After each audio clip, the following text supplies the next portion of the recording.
Hi, everyone. This is Reverend Ronnie Roll with Hearts Unlimited, the heart behind Hearts Unlimited, and your Rebel Reverend.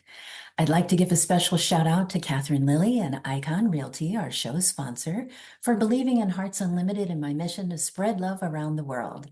You can find more information about Icon Realty on all the pages where you download each episode or by going to iconrealtywi.com. Please say hi for me when you reach out to them. Today, we're going to talk about the stories we tell ourselves. Have you ever thought about those stories that you actually tell yourself? Well, I was on a plane headed out to visit my grandson recently, and I had an opportunity to watch a movie that really spoke to me. The movie was called If, and it was written by John Krasinski, and John Krasinski and Ryan Reynolds produced it together. And John not only produces it, he directs it, and he acts in it. You may remember John Krasinski from The Office. This movie spoke to me because there's a very powerful message in it. And I don't know if John realized just what he was saying when he said this.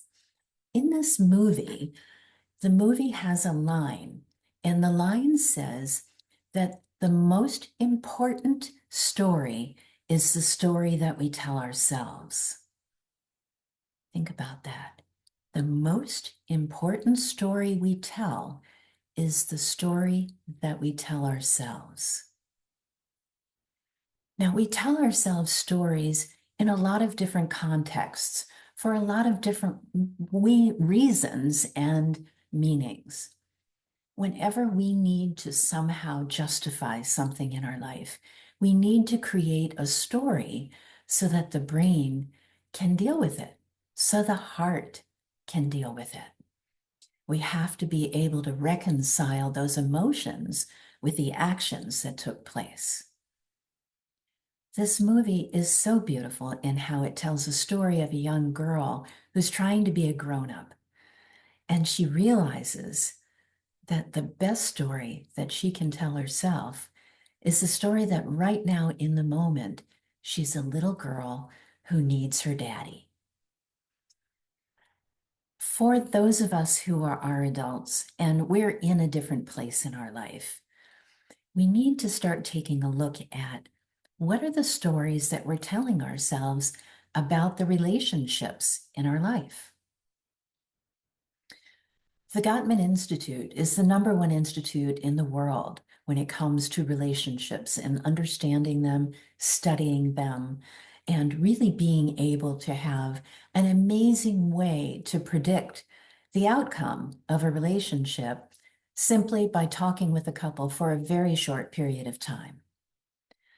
And one of the things the Gottman Institute talks about is how a couple tells the story of us. And that story of us begins when somebody answers this question of, how did the two of you meet? Now, when you think in terms of how a couple usually answers this question, maybe when they're newly engaged, and you listen to them talk, you might hear not only the word choice, but you also hear other cues. Do you hear maybe the voice starts going up in pitch? Oh my gosh, it was so cool. Oh, it was divine intervention. Do you hear how that voice is going up? You might see that they start to tilt the head. They're smiling. Maybe they're radiating more as they're telling the story.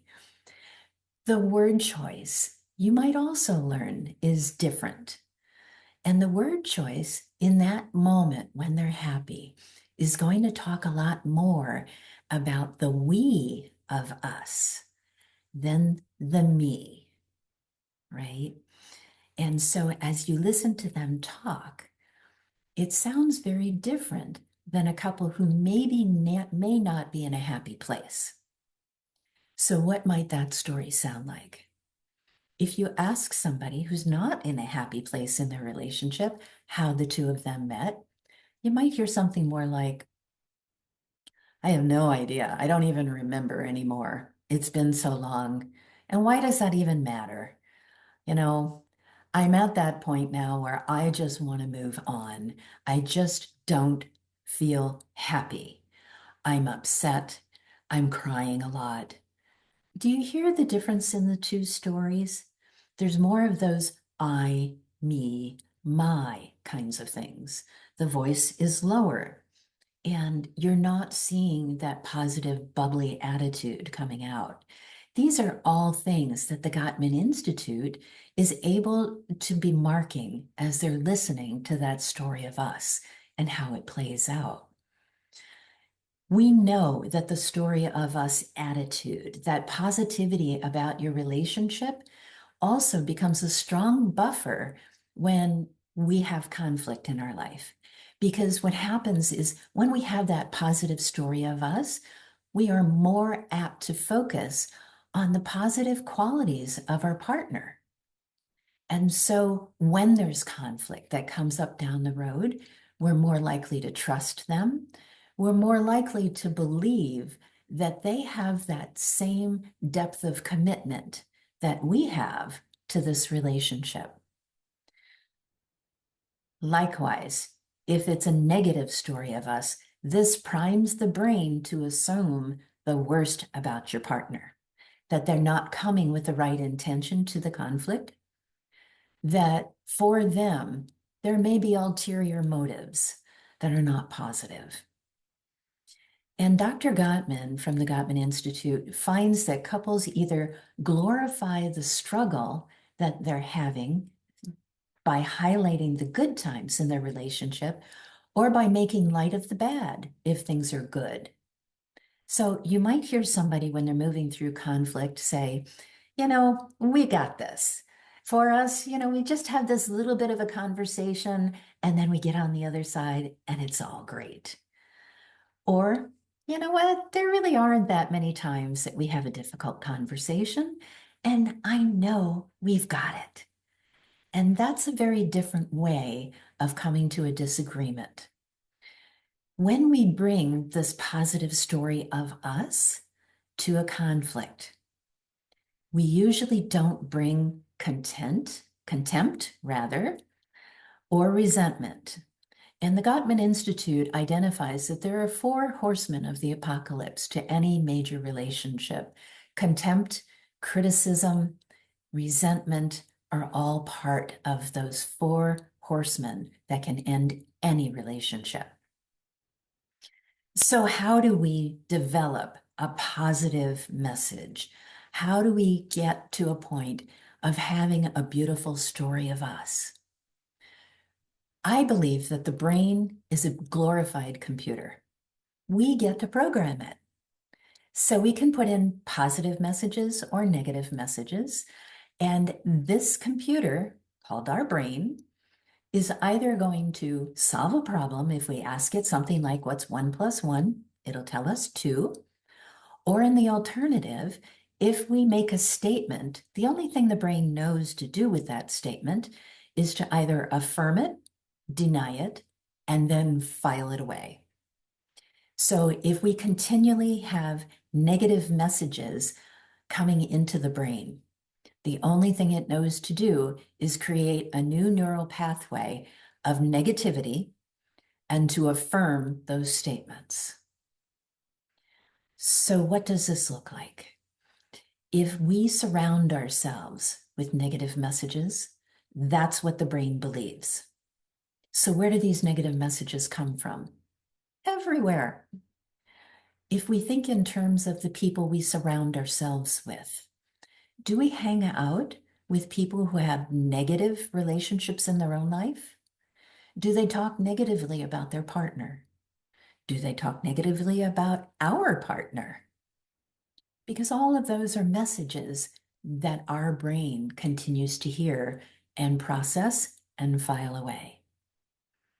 And if we hear people talking negatively about relationships in their lives, the brain assumes that that's what's normal. And that what you may have that is good, that is positive, is the thing that's abnormal. And it may not look at it as a positive then. So we can change that. So how do we change it? We change it by deciding on who we want to hang out with, how much time we spend with them. Can we go into a different room if it's, say, for instance, a holiday gathering and the family just naturally talks negatively about all of everyone around them? Do you really want to put that into your brain? Is it possible to go into another room? Is it possible that you can shorten the amount of time that you have to spend with these people? Can you choose how many times a year you're with them? Or is it possible that if you can't get out, can you be the one that brings a more positive message? Are you the one that can start talking positively about relationships, finding the good in their partners so that maybe you can help them to create more positive neural pathways as well? We also get messages from the music we listen to. I love to drive down the road listening to love stories and music that's all got positive messages, because by the time I get home, I'm primed for love. How about you? What do you listen to? Are you listening to talk radio that's all negative? What are you programming your brain with? What are those messages that are coming in? How about how you speak about your own partner to others? Do you find yourself talking negatively to others about your partner? You're not only programming your brain to have negative thoughts about your partner, but you're also affecting the relationship this other person may have with your partner by taking on your negative thoughts and programming their brain with negative messages about your partner as well. What about the choice that you make for your date nights? Where I come from, it's quite common for people to decide that on a Friday or Saturday night, they're going to go to a local bar and they're going to have a few drinks and they're going to watch any of the TV screens that are surrounding them. It could be sports on there, it could be whatever kind of show. But what's happening to the brain while all of this is transpiring is that you're spending more time looking at a screen, looking at something else other than spending time with your partner. And the subliminal message that you're sending to your brain is that all of those shows that you're watching are more important than your own loved one on a date night. So what could we be doing instead? I highly recommend that you find date nights that don't include any kind of a screen. That includes computer screens, television screens, whatever kind of screen it might be. Instead, remember how when you first got together, you looked at each other. You actually engaged in eye contact. You probably spent close to 90% of your first dates looking at each other. How much time do you spend actually looking at your partner now? What if you spent time talking with your partner? This is a really cheap date night. But what if you went into a room, maybe the kids are off playing in another room, so you save even on the cost of a babysitter, but you go in another room. What if you have a theme night? Maybe it's your Hawaiian barbecue night. And so you make up a little dinner that's got something Hawaiian in it.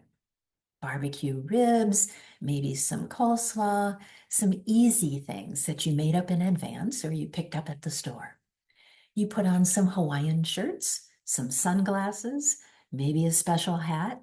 You have lots of light in this room. So it's nice and bright, like the sun is beating down on the two of you. Put a blanket down, and the two of you have a little picnic together. And during this picnic, What if you talk about the dreams the two of you have for your future together? What if you talk about the positive dates that you've had in the past? What if you talk about special things you'd like to do with your sweetheart? What if you dream about what your retirement might look like? About what do you want to do when the kids grow up and move out?